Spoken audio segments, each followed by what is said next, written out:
भाई अब आयशा मंदिर है। आयशा मंदिर पे ये गोश्त बिक रहा है जो आपके घरों से कुर्बानी का गोश्त लेके जाते हैं। ये 500 रुपये किलो में यहाँ बिक रहा है। ये आयशा मंदिर पे इमाम बारगाह है और ये देखें गोश्त ये बिक रहा है 500 रुपये किलो।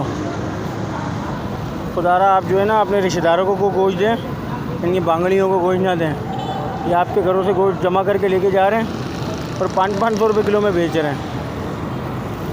ये देखें ये आयशा मंदिर है। ये देखें अब ये पैसे ले रहा है।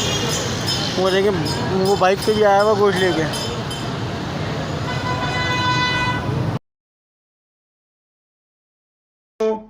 जैसा कि ईद उल अज़हा का पुरमुबारक मौका है और चरम कुर्बानी हर साल की तरह इस साल भी भरपूर तादाद में कराची के अंदर शहरियों ने करी, अल्हम्दुलिल्लाह।